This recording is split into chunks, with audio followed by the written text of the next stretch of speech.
Agriculture ലൈഫിൻ്റെ പുതിയ വീട്ടിലോട്ട് എല്ലാവർക്കും സ്വാഗതം. എൻ്റെ പേര് അജിത്ത്. നമ്മളിന്ന് ഹൈറ്റമഞ്ചേരി നട്ടിരിക്കുന്ന തോട്ടത്തിലാണുള്ളത്. നമ്മളിന്ന് ഈ തോട്ടത്തിൽ തണ്ടുവരപ്പിനുള്ള മരുന്നടിക്കുകയാണ്. ഈ ഒരു സമയത്ത് കൊലയിട്ട് ഏകദേശം 1.5 മാസം കഴിയുമ്പോൾ ഉള്ള കൊലയ്ക്ക് ഏകദേശം പകുതി മൂപ്പാകുമ്പോൾ തണ്ടുവരപ്പിന് മരുന്നടിക്കുമ്പോൾ കുറേയേറെ കാര്യങ്ങൾ ശ്രദ്ധിക്കാനുണ്ട്. അതിന് മുമ്പ് നമുക്ക് വാഴയ്ക്ക് എത്രത്തോളം വളർച്ചയൊക്കെ ഉണ്ടായിട്ടുണ്ടെന്ന് നമുക്ക് ഏകദേശം പകുതി മൂപ്പായിട്ടുണ്ട്. കൂമ്പുകളൊക്കെ ഏറെക്കുറെ എല്ലാത്തിൻ്റെ ഒടിച്ച് കഴിഞ്ഞിട്ടുണ്ട്. കാരണം നമുക്ക് ചില സ്ഥലങ്ങളിലായിട്ട് തണ്ടുവരപ്പിൽ ചെറിയ ആക്രമണങ്ങൾ കണ്ടിട്ടുണ്ട്. ഈ ഒരു സാഹചര്യത്തിൽ നമ്മൾ വലിയ ഡോസേജിലോട്ടൊന്നും മരുന്നടിക്കേണ്ട, ഏറ്റവും കുറഞ്ഞ ഡോസേജിലുള്ള മരുന്നടിച്ചാൽ മതി.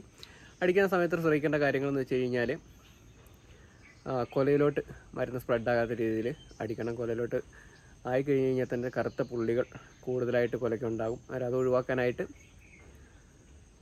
കൊലയിലോട്ട് സ്പ്രേ ചെയ്യുന്ന സമയത്താകാതിരിക്കുക. ചെറിയ രീതിയിൽ കൊടുത്താൽ മതി. നമുക്കിനി ഏകദേശം 1.5 മാസമേ ഉള്ളൂ. ആ ഒരു ചെറിയൊരു ടൈമിലോട്ട് മാത്രമേ നമുക്ക് ഈ ഒരു മരുന്നിൻ്റെ ആവശ്യം വരുന്നുള്ളൂ.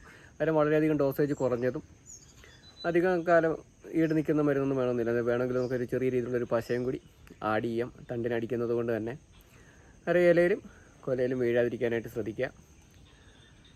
പശ ഉള്ളത് കൊണ്ടാണ് ഇലയിലോട്ട് അധികം സ്പ്രെഡ് ആകണ്ടെന്ന് പറയുന്നത്. എന്നിട്ട് ഇത്രയും കാര്യങ്ങൾ ശ്രദ്ധിച്ചതിന് ശേഷം മാത്രമാണ് നമുക്ക് തണ്ടുവരപ്പിനുള്ള മരുന്ന് ഈ ഒരു സമയത്ത് അടിക്കാനായിട്ട് സാധിക്കുക.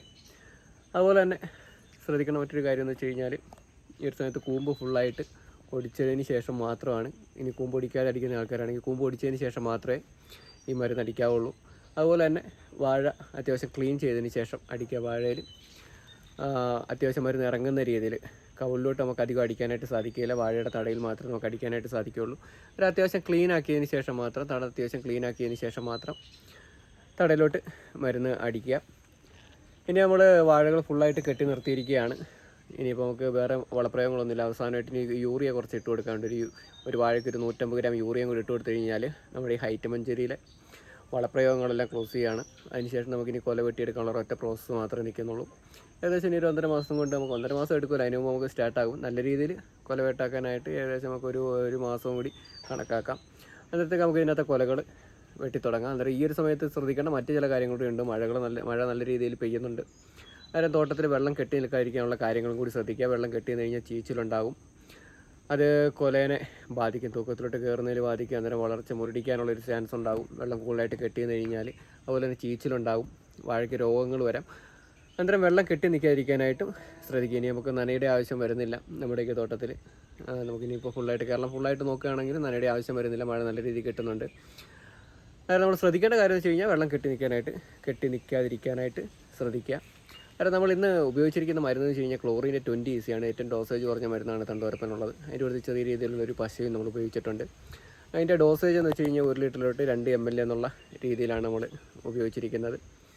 അതായത് 200 ലിറ്റർ വെള്ളത്തിൽ ആണ് നമ്മൾ മിക്സ് ചെയ്തിരുന്നത്. 1 ലിറ്ററിന് 2 ml എന്നുള്ള തോതിലാണ് മിക്സ് ചെയ്തിരിക്കുന്നത്. അത് വാഴയുടെ തടലിൽ നല്ല രീതിയിൽ അടിച്ചു കൊടുത്തിട്ടുമുണ്ട്.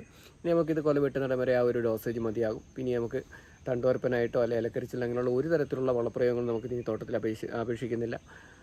അതുപോലെ തന്നെ 150 ഗ്രാം യൂറിയ ഇനി അടുത്ത ദിവസങ്ങളായിട്ട് ഇപ്പോൾ നമ്മൾ ഇന്ന് അടിച്ചു കൊടുത്തേ ഉള്ളൂ തണ്ടുവരപ്പിനുള്ള മരുന്ന്. ഇനി ഏകദേശം ഒരു 5 ദിവസം അല്ലെങ്കിൽ 6 ദിവസത്തിന് ശേഷം നമ്മൾ ചെറിയ രീതിയിൽ മൂടാനൊന്നും നിൽക്കുന്നില്ല. ഇതിൻ്റെ മഴയില്ലാത്തൊരു സമയം നോക്കി ഒരു ദിവസം നമ്മൾ കണക്കാക്കി ഇന്ന് മൂടലൊന്നും ഇല്ലെന്ന്, അത്യാവശ്യം വെയിലുള്ള ആ ഒരു സാഹചര്യം നോക്കുകയാണെങ്കിൽ ജസ്റ്റ് നമ്മൾ ചോട്ടിക്കൂടി ഇട്ട് പോകുന്നേ ഉള്ളൂ. നമ്മൾ അതിനായിട്ടൊരു വീഡിയോ ക്രിയേറ്റ് ചെയ്യുന്നില്ല, ചുമ്മാ ചോട്ടിക്കൂടി ഇട്ട് പോകുന്നതേ ഉള്ളൂ. അത് നമുക്ക് സഹായിക്കുകയെന്ന് വെച്ച് കഴിഞ്ഞാൽ കൊലയ്ക്ക് ഏതെങ്കിലും തരത്തിലുള്ള കളർ കുറവൊക്കെ ഉണ്ടെങ്കിൽ നമുക്ക് കായ്ക്ക് നല്ല കളർ കിട്ടാനൊക്കെ സഹായിക്കുന്നതാണ് അവസാനത്തെ യൂറിയൻ്റെ വളപ്രയോഗം. അത് ചെയ്യണമെന്നുള്ള കാര്യത്തിൽ നിർബന്ധമില്ല. നമ്മുടെ വയനാടൻ കായ്ക്ക് നോക്കുകയാണെങ്കിൽ കായ്ക്ക് നല്ല കളർ കുറവായിരിക്കും. അതിൽ ആ ഒരു കളർ ചേഞ്ച് മാറ്റാനായിട്ട് മാത്രമാണ് നമ്മൾ ചെറിയ രീതിയിലുള്ള യൂറിയൻ്റെ വളപ്രയോഗം നടത്തുന്നത്. അന്നേരം മറ്റ് ജില്ലകളിലുള്ള ആൾക്കാർക്ക് അങ്ങനെ അവസാന നിമിഷത്തിൽ യൂറിയ ഇടണമെന്നുള്ള നിർബന്ധമില്ല. അത് അത്യാവശ്യം അവിടുത്തെ കാലാവസ്ഥ അനുകൂലമായതുകൊണ്ട് തന്നെ കായ്ക്ക് നല്ല കളർ കിട്ടുകയും ചെയ്യും. ഒരു വൈറ്റ് ഷെയ്ഡോട് കൂടിയുള്ള കളർ കിട്ടുകയും ചെയ്യും.